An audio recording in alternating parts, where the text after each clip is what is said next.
back in 2014, there was a Bill Maher segment where Sam Harris and Ben Affleck got into it like live on air. And it was this big thing. Oh my God. It almost like sparked the anti-SJW movement. Didn't really spark it, but it added fuel to the fire at the very least. It existed before. I want to listen to it. It's like the anti-woke movement of 2014. Ben Affleck comes at Sam Harris for criticizing Islam. I just want to see how it holds up today. Oh, by the way, let me introduce. Sam Harris is a famous atheist. I think he's a neuroscientist. He's written a bunch of books, Letter to the Christian Nation, Morality, and some other things. So, yeah. He had just written a book about Islam, I believe, at this point, and claimed that Islam was very destructive. And generally, I agree, but just listen to what he says. So the other thing we want to talk about, of course, is that you and I have been trying to make the case, I think, I have anyway, that liberals need to stand up for liberal principles. This is what I said on last week's show. Obviously, I got a lot of hate for it. But all I'm saying is that liberal principles like freedom of speech, freedom to practice any religion you want without fear of violence, freedom to leave a religion, equality for women, equality for minorities, including homosexuals. These are liberal principles. Like, why? I don't know. Yes, people stand up for that. They were standing up for that like 10 years ago, okay? I don't understand what he's complaining about here exactly.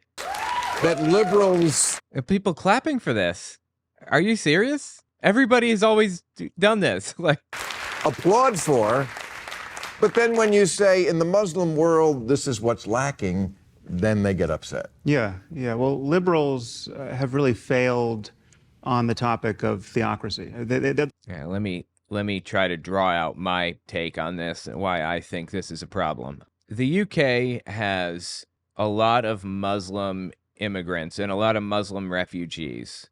Like, our southern border has people from South and Central American countries coming in as refugees and applying for asylum status because they're war-torn areas. You know, Venezuela and Mexico, some areas in Mexico and stuff like that are bad areas, dangerous. So they come over the border and they apply for asylum. And when they get here, they're demonized relentlessly by the right, by Donald Trump and Mitch McConnell and every other scumbag on the right. They're all demonized by them. In the UK and in Europe more broadly, they have the exact same thing, except it's for Muslims rather than just Mexican or South Americans. The people in the UK specifically are like the far right have just vile hatred for anybody that's Middle Eastern. I'm not saying all people in the UK, obviously. I'm saying the far right have vile hate for Middle Easterners, for people who are Muslim or people who speak Arabic or whatever. Just disturbing what they say and do. And there isn't really a good colloquial word for hating somebody based on just their like beliefs, that their beliefs are separate from you. The actual term is bigotry. Like, racism is hating somebody based on their skin color. Sexism is hating or like mistreating somebody or whatever based on their gender. And bigotry is doing so based on their beliefs. But bigotry is kind of a catch-all term that people use nowadays. So anyway, people have defaulted to using the term racist when talking about how the far right treats Muslims in the UK because it's just easier. It's a shorthand. We all know that obviously Islam is not a race, but a lot of people, you know, come at others and say that it's not racist and all of this stuff. Like, this is the battle between left and right that's being waged in the UK, and we know nothing about it over here because we're not even paying attention to that. We got our own things going on with people, you know, hating immigrants, threatening to round them up and put them in concentration camps. So anyway, walk into this with that knowledge in mind. Sam Harris writes a book about Islam being destructive. I'm on board. I think Islam is destructive. I think it is bad. And I would like to decrease the number of adherents. I want to get people to realize that this is a destructive religion. I don't think that's controversial. It shouldn't be controversial. But you also have to walk into the conversation understanding that there are like a lot of people on the far right in the UK that are vile, hateful, monstrously evil scumbags looking for an opportunity to hurt people that they don't like. Really failed on the topic of theocracy. They'll criticize white theocracy. They'll criticize Christians. They'll still get agitated over the abortion clinic bombing that happened in 1984. But when you want to talk about the treatment of women and homosexuals and free thinkers and public intellectuals in the Muslim world, I would argue that liberals have failed us. And the crucial point of confusion. Again, it's because people don't want to be associated with the far right, so they just don't talk about it much, which I get. But I have no problem with talking about Islam and how destructive it is. I just, it doesn't really affect my life much. I know it affects a lot of others' lives, so I'll have people on to talk about it with me or whatever, but it's just somebody else's fight. I'll support them in their fight, but I'm not going to fight it myself. The crucial point of confusion. Yeah, thank you. Thank God you're here. Yeah. Well, I mean, the crucial point of confusion is that we have been sold this meme of Islamophobia, where every criticism of the doctrine of Islam gets conflated with bigotry toward Muslims as people. Right. That is what's happening in the UK, actually. It's just vile, hateful garbage that's masked under a mask of reasonable criticism. It's like I always say, Christian nationalists, they have a position, right? And a goal. They have a goal. They want to force people to stop looking at adult entertainment, to stop taking birth control, to stop getting divorced. And they want to force people not to get divorces or take birth control or whatever. But if they came out and said that, they wouldn't be very popular. So they find a common ground that everybody can agree on, and then they try to nudge you over. For example, Kirk Cameron talking about how he just wants to protect children, just girls in girls' bathrooms, 6-year-olds. And there's a big trans man that walks in and he's, going to take advantage of the kids in the bathroom. Kirk Cameron didn't care about people taking advantage of children when it was Catholic bishops and priests doing it and moving them from parish to parish to protect them from prosecution. He doesn't care about that issue. He has always cared about hurting trans people. That's not happening. Trans people are not doing that. Nobody is doing that. If he just laid out his real reason for wanting to push these policies, nobody would agree with him. If he just said, I just fucking hate trans people and I don't want them in the bathroom anymore. I don't want them in any public bathroom. In fact, I don't want them in public anymore.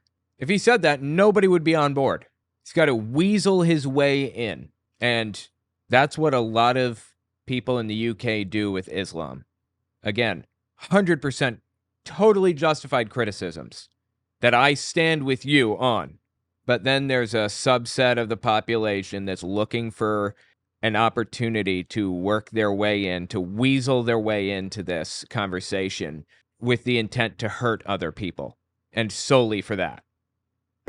Toward Muslims as people. Right. And that is it's intellectually ridiculous. Is Sam Harris not aware of this, is what I'm wondering.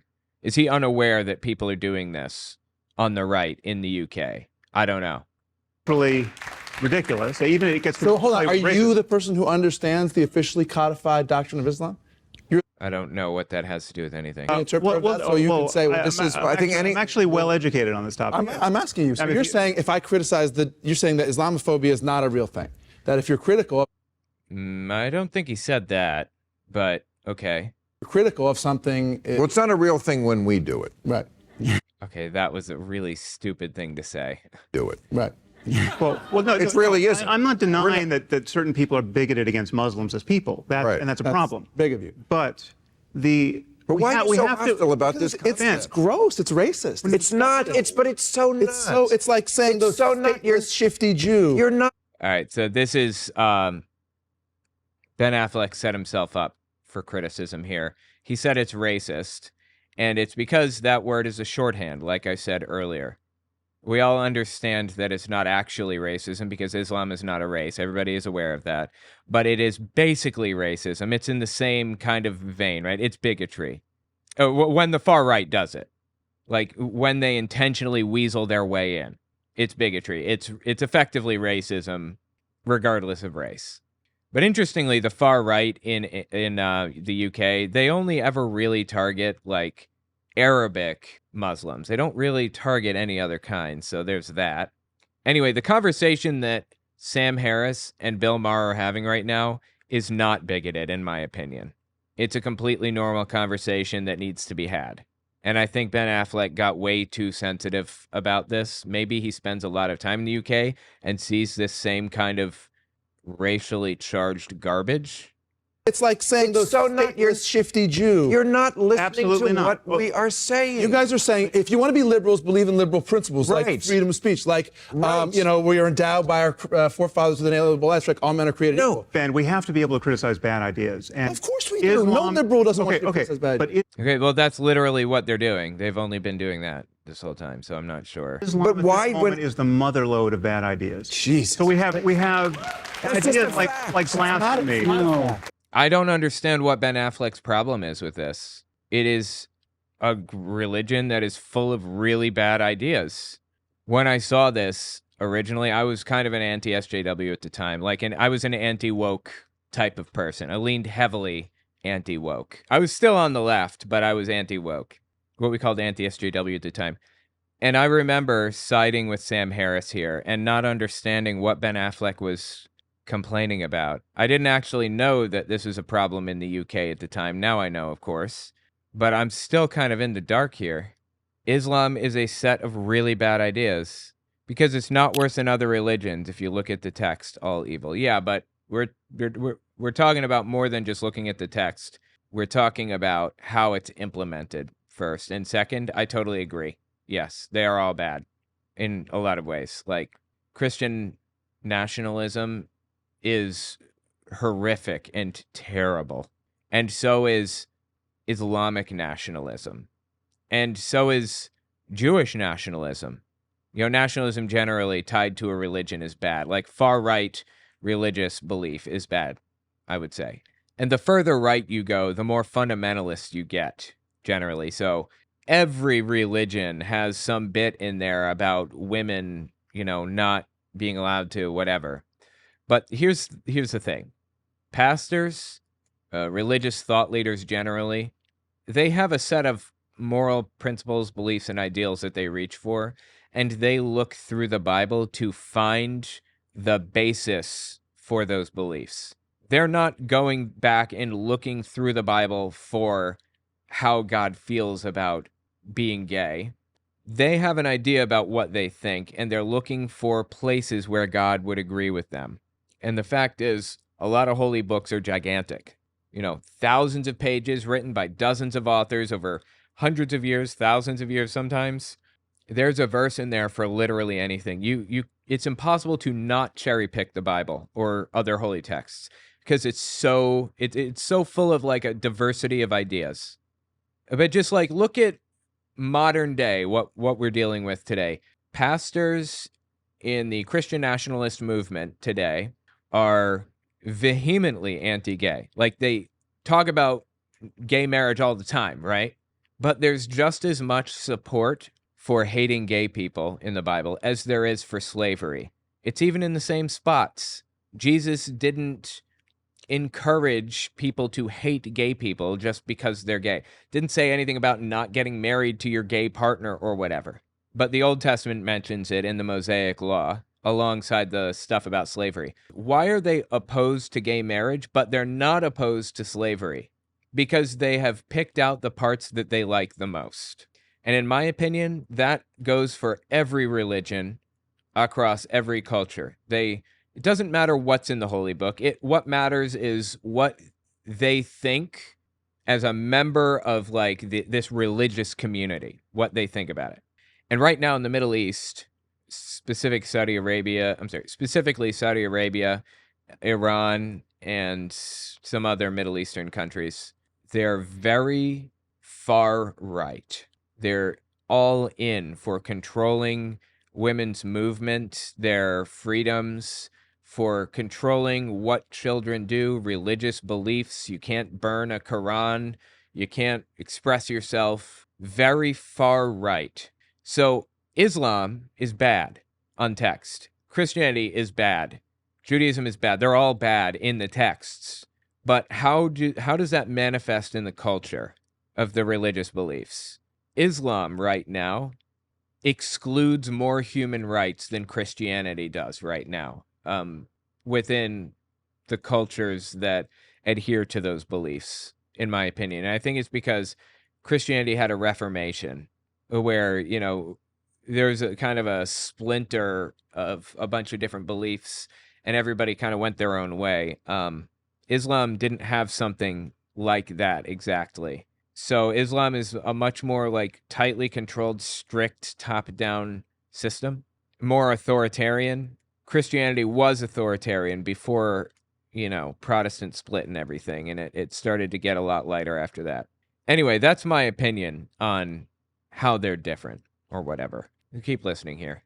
I think it's like blasphemy. No. It is It's an ugly apostasy. It is, It's basic liberal Well, let me principle unpack of it. tolerance. Let me unpack but it. not for No, intolerance. of course not. But the picture you're painting is, to some extent, true, but is hugely incomplete.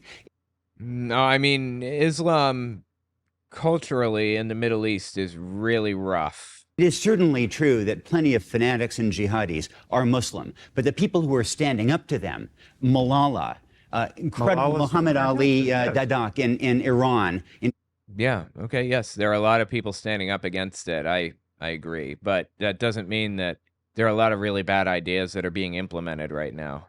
I don't understand why that's kind of like bigoted to say. Prison for 9 years for speaking up for Christians. A friend that I had in Pakistan who was shot this year, Rashid Rahman, for defending people accused of apostasy. Nick, Or how about the more than 1 billion people those who are aren't Muslims fanatical, who don't punch women, who just want to go to school? Wait a second. Sandwiches Wait a 25 second. times a day. Right. When it don't do any of the things, but you're saying all Muslims. Okay, Wait a second. Wait. Stereotyping. I'm not saying all Wait a Muslims say that. second. Things, and you painting the whole group religion with that. No, same brush. let's get down to who has the right answer here. 1 billion people, you say. All these billion people don't hold any of these... 1,500,000 or something. don't hold these pernicious beliefs? No, I would... no, they don't. That's just not true, Ben. That's just not true. Islam, again, is more extreme than Christianity at this moment in history, I think. And Islamic countries don't tend to value democracy in the same way that, like, a lot of the Western countries do at the moment.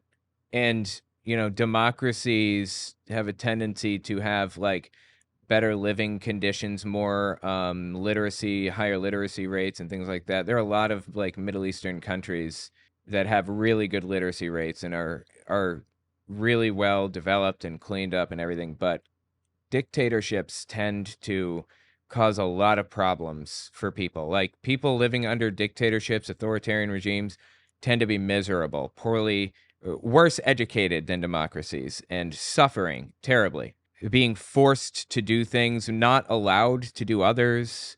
It's just not good. I prefer democracy over dictatorship. And I think that's partly what this boils down to.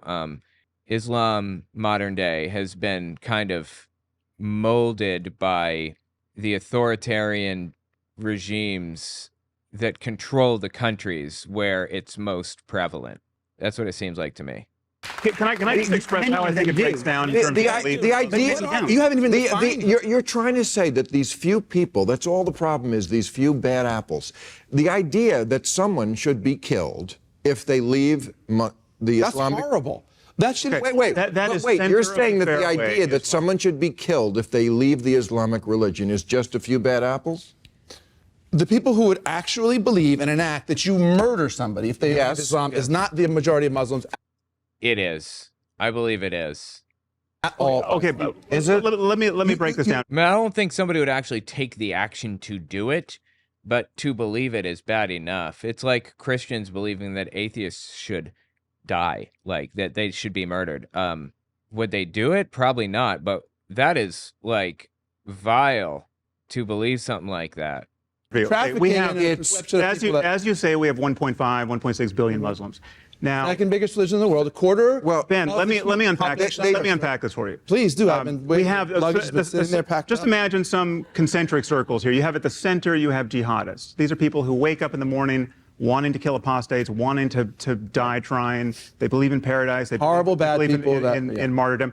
Outside of them, we have Islamists. These are people who are just as convinced of martyrdom and paradise and wanting to foist their religion on the rest of humanity.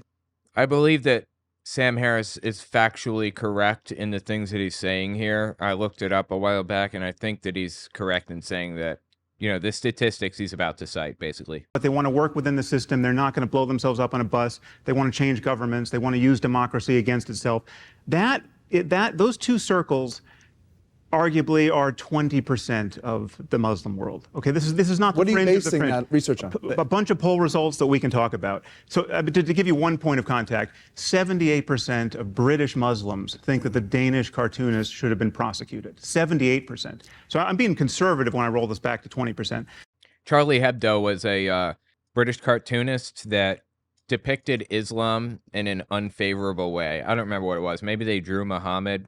Drawing a picture of Muhammad is forbidden in the religion. It was, to my understanding, pretty offensive, but I don't even remember what it was, if I ever saw it at all. I'm not sure.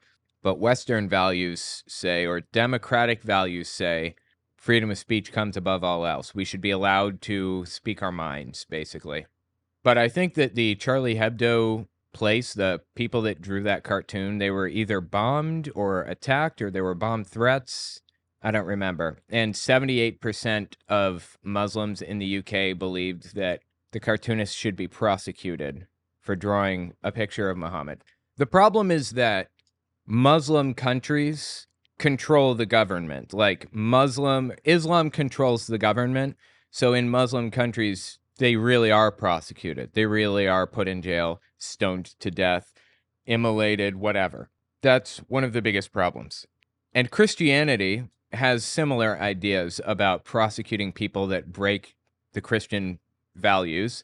But at this time, when this came out, Christianity was nowhere near as insane as it is today. I mean, United States Christianity. I mean, Christian nationalists here are completely out of their heads now. I think partly because of Donald Trump, at least in part because of that.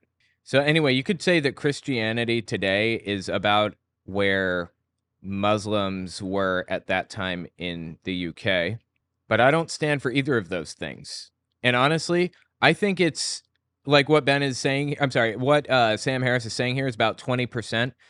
I think he's on point with that. And I also believe that about 20% of Christian nationalists, or let me rephrase, I think about 20% of Christians in the United States are just as extreme. I think that 20% are Christian nationalists, nutcases who are willing to burn everything to the ground if that's what it takes to get their way. Lock up atheists, deport them, or whatever. But outside of that circle, you have conservative Muslims who can honestly look at ISIS and say that does not represent us, that we're horrified by that, but they hold views about human rights and about women, about homosexuals that are deeply troubling. So I totally agree with this. So these are not Islamists, they're not jihadists, but they those views are divide. But they also keep women and homosexuals immiserated in these cultures, and we have to empower the true reformers in the Muslim world to change it. And lying about the link between doctrine and behavior is not going to do that. But the Great Divide. I believe he's totally correct. The Great Divide is not between Islam and the rest. It's rather between the fundamentalists and the moderates in each faith. Okay, but we're misled to think that the fundamentalists are the fringe. Okay, we have jihadists, Islamists, and conservatives. And by the way, and again, I believe that Christianity has roughly the same concentric circles now. It's just that Christians don't control the governments in a dictatorial way in the same way that Muslim countries do right now. I think that's the key difference at the moment. They don't have as much political power. Hundreds of millions of people fit that description. You're saying that this guy, I believe, Robert Steele, Richard Steele, anyway, he was the head of the RNC at one point, I believe, and he's a reasonably level-headed guy. He's not completely out of his head like others. So you're saying that the strongest voices Michael Steele. are coming from those who are jihadists and extremists, And that conservatives, represents yes. a bigger piece Yes. of the pie than we often think is true. There's no question. Okay, so having said that, and if you, even if that is true statistically or otherwise, the key thing to recognize that I don't think is part of the argument, but I think should be, is that there are voices that are oftentimes raised in opposition to. Yeah, totally. There are a lot of voices. Yes, absolutely. I'm not sure what that has to do with anything. There are a ton of voices that argue with the right-wing nutcases. That's not part of the argument. I hear people talk about that all the time in this context. To these jihadists Yes. and to these extreme acts. But guess what? They don't get covered. They don't get exposed. And they're not given the same, level of platform that we see the jihadists One reason get. they don't get exposed is because they were afraid to speak out, because that's- it's the only religion that acts like the mafia that will f***ing kill you. That's true. 100%. No, I mean, Christianity or Christian nationalism is like that too, but they don't have the political power to do that right now. That's the difference, I think. If you say the That's wrong true. thing, I mean, that's- draw the wrong picture, or write the wrong book. So you do have, and that's you do have, but there's a reason why Ayaan Hirsi Ali needs bodyguards you do have 24/7. that. Dude, didn't Ayaan Hirsi Ali, didn't she turn Christian? I think she did. Wait, what? How do you spell her name? I was close. Yes. Oh my God, she turned Christian. Oh my God, it was such a stupid article that she wrote. She was a Muslim, an ex-Muslim hero that would like put her life at risk and everything to argue against Islam, and deeply respectable person with respectable goals and interests. And now she's not just a Christian, but a Christian nationalist, like complete nutcase out of her head, like Trump supporting the whole nine, if I remember correctly. Yeah, I'd have to read the whole article to have the context, but anyway, yeah, it's a shame. Element of fear as well, but you also have other braver souls out there who do. Yes, okay. Is somebody saying that there aren't brave souls out there? I don't ever remember hearing a single person ever say that there's nobody out there in the Muslim world arguing against what's happening. Speak out, and who who are risking their lives to do that. like the Muslim clerics and others in. Like, I just feel like this is vapid. They're not contributing to the conversation at all. They just want to get their words in so they have some airtime up there with Ben Affleck. Like, it's so stupid. From Australia to Europe to the United States just recently publicly put their names on paper declaring their opposition to what ISIS and others are doing. So there are those voices, but where was the coverage? Where was Do you think people weren't talking about like opposition to ISIS? that story to sort of create How's that going to help? What's that going to do? I don't understand. a different picture? Well, what is your solution? Muslim What is your ask? No, Just the condemn Islam? the solution. Is that the question? No, the solution is very much what we've Nick killed is more Muslims than they've killed us it's by an not- awful lot. We've invaded more Muslims. I am not for more killing. That's an interesting argument that he's giving here. I've been thinking about this a lot because I've been reading about World War II lately. And in the Nuremberg trials, at the very end, after they'd captured all of the Nazis and they were putting them on trial, they basically said, one of them, maybe Goring, somebody, I don't remember, sat up there and said, how are our concentration camps different from you dropping the atom bomb? Well, no, because that hadn't happened yet. Maybe it was the writer. Maybe it was the writer of the book that was speculating. How is it different from dropping the atom bomb than having the concentration camps? I think that might have been it, just the writer of the book. And that's an interesting question, an interesting point. I think the difference is one act was trying to bring an end to a war, while the other act was trying to kill more people. Dropping the atom bomb was horrific and honestly unnecessary. Like, by that point, Japan had pretty much already lost. If we just spent a little bit more time working at it, we wouldn't have had to have dropped the atom bomb in the first place, in my personal opinion. The reason that the atom bomb was dropped on Japan is a show of force against the Soviet Union, in my opinion. But we were working to stop killing in the end, is the point. And the Nazis were working toward killing more. So what's the difference? To tie it back to this, we've killed more Muslims than they've killed of us. what America has done is bad, evil, horrific, wrong, and disgusting. And there's no excuse for it. None. But there's a motive component here that we're talking about. And jihadists are looking for an opportunity to murder as many people as humanly possible, while Americans, even in the Iraq War, weren't ostensibly looking for an opportunity to do that, though they were wantonly killing. On paper, it was supposed to be a noble cause. So it's just more morally complicated than he's laying out. It's just more morally gray, is all. We've killed more Muslims than they've killed us by an awful lot. We've invaded more Muslims. I am not for more killing. An awful lot. And yet somehow we're exempted from these things because they're not really a reflection of... No, we're not exempted from any of this. It's totally valid to talk about this stuff. Somehow we're exempted from these things because they're not really a reflection of what we believe in. We did by accident. That's why we invaded Iraq and put 4 million people. We're not convincing. I don't agree with that at all. Convincing anybody. It's not specifically telling you that I disagree with what you think. I know, and we're obviously not convincing anybody of you. If you don't understand my argument, your argument is like, black people, they shoot each other. That is not my argument. No, it's not. It's based on facts. I can show you a Pew poll of Egyptians. It's interesting. He's making, this is really an argument over, seems to me, like racist tropes. That's interesting. Yeah, I'm going to have to think about this a little bit more. How is pointing out that Islam is like, a violent religion right now, how is that different from pointing out or from claiming that the black community disproportionately, there are more murders connected to the black community disproportionately to the white community or whatever? I don't even know what the figures are now.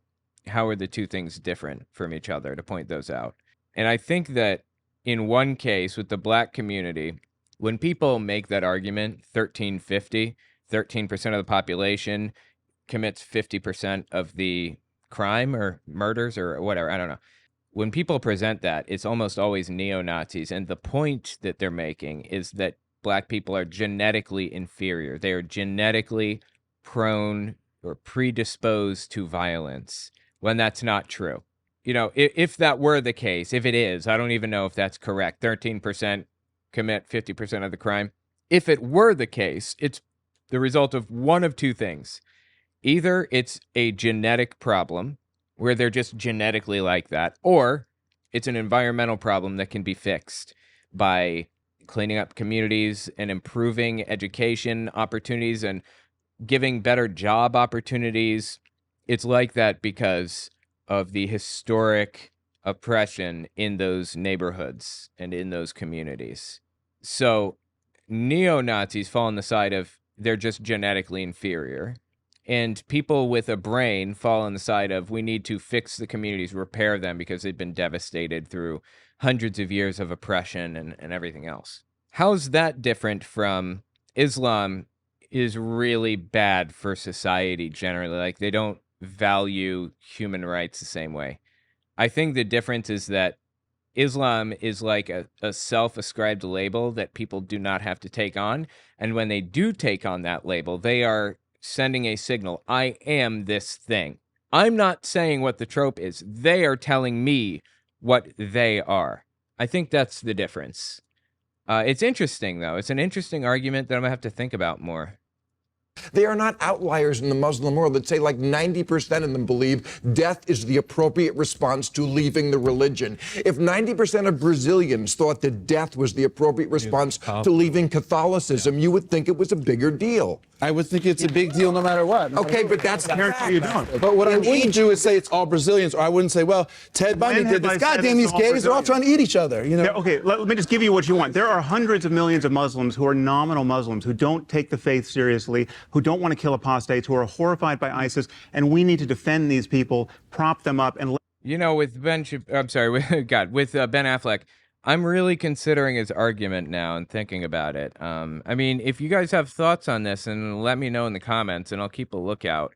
I understand his point now, I guess, by saying that it's like a race thing, that it's like genetic inferiority. I just think I disagree because Islam is like a self-ascribed label that people take on themselves.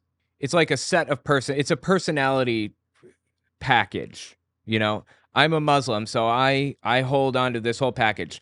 By rote, I believe that apostates should be put to death and that it should be illegal to burn the Quran and that we shouldn't be drawing pictures of Muhammad and so on. Those are things that I believe, that I am telling you that I believe by saying that I am Muslim. That's not the same as just picking out any random black person and assuming that that person is going to like commit a bunch of crimes or something. Those personality traits are not necessarily linked to like individual black people.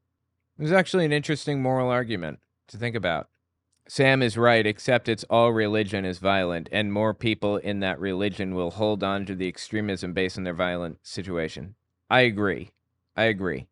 So how is it different to say the black community commits 50% of the crime and they're only 13%? I don't even know if that statistic is real or if it's accurate or whatever. I'm just using it as a ridiculous, overblown example. How is it different to say 13% of the population commits 50% of the crime? How is that different from saying Christians, a disproportionate number of Christians believe that atheists eat babies? How is that different from saying 42% of them believe that Noah's Ark was a real, literal event? I think the difference is that skin color or race is just an intrinsic quality that you are born with and that is immutable, while religion is something that you ascribe to, that you say, I am this thing, and you list out the beliefs that you hold that match up with these people. I think that's the difference. Again, if you have something more to add to it, then let me know, because this is a really interesting moral conundrum that I did not expect to come across tonight. Let them reform. Dude, you're talking, ISIS couldn't fill a AA ballpark in Charleston, West Virginia. And Hey, shout out to Charleston, West Virginia. Are there any AA ballparks there? you were making a career out of someone ISIS. But no, it's not just ISIS. It's all jihadists. It's global. It's a phenomenon of global jihad. I think that's the opposite. There is those things. There's ISIS. There's global jihadists. The question is the degree to which you're willing to say, because I've witnessed this behavior, which we all object to on the part of these people, I'm willing to flatly condemn those of you I don't know and have never met. I don't look at a Muslim and assume that they are a terrorist. In fact, I look at a Muslim and assume that they are not a terrorist when I see them every single time, because it's such a small subset of the population. However, I can see Ben Affleck's argument here that in the UK they're probably completely out of control. Like I said at the beginning, the Muslims are the immigrants, are the Mexicans of Britain. Muslims are Mexicans of Britain. So I get him saying that people tend to overgeneralize in those situations, like to a point that it's not good anymore, that it's bad, that it's not helpful, not valuable. We shouldn't be doing that. It's ridiculous. So, okay, I suppose I can get on board with both of them, I suppose, to some degree. No, This it's is not based condemning on people. It's ideas. And, Gotta make and people who believe in those Yes, and ideas. they're So it's behaving- So people believe it. based on reality, Ben. based on We're not action. making it up. That in the Muslim world, it is mainstream belief. But this is such a caricature of Indonesia, of Malaysia, Okay, wait a so minute. much of the world. And this does have the tinge a little bit of the way white racists talk about African Americans and define blacks by. What you're saying is black criminals, because they which are a not minority, we representative. shouldn't criticize. Not that much of a minority. The second biggest religion. Okay, fine. Then the not minority. I don't know what point he's making. Exactly, but you're treating them like a minority. But, I mean, if Filipinos were capturing teenagers and sending them into white slavery, we would criticize that. We wouldn't say, You well, they're criticize the Filipinos. people who are doing it, not the Philippines. Yeah, you wouldn't say that it's inherently like intrinsic. It's part of their genetics that they are just less trustworthy, they're not good people. Like you pluck a Filipino out of the Philippines as a 2-year-old, raise them in the home of a white family in America, and it doesn't matter because they're going to grow up to be like untrustworthy and slave traders and things. That is racism, and it's ridiculous, and it's incorrect, just factually wrong. But if you pull a Christian out of the UK and raise them in a Christian nationalist nutcase family in America, I think it's totally fair to assume that they're going to believe that 42%, or I'm sorry, I think it's totally fair to assume that they're going to believe that Noah's Ark was a real literal story. The difference is a genetic argument versus an educational argument. These people are being taught this stuff, and they're openly saying, I was taught this stuff, and I am going to teach others this stuff, right? You know what I mean? Well, what if the people As a who Filipino kid lives down the street from you would have nothing to do with that. So these are different things, crazy. Racial people. stereotyping. I think all it right, goes. let's talk. We mentioned ISIS. Let's talk about that. Okay, anyway, I thought that was really interesting. Wow. Again, I haven't seen this in like 10 years, but what an interesting moral kind of exploration. I'm just really surprised that there are people that are so like worked up about this on either side. I guess that's what happens when you have like far left and far right people clashing. And right now in the Overton window in the world, the right is just eating everything alive. They're just taking over everything. So it doesn't surprise me to find that like there are genuinely vile, hateful, racist extremists against Islam and Muslims generally. Absolutely fascinating. Let me know what you think in the comments.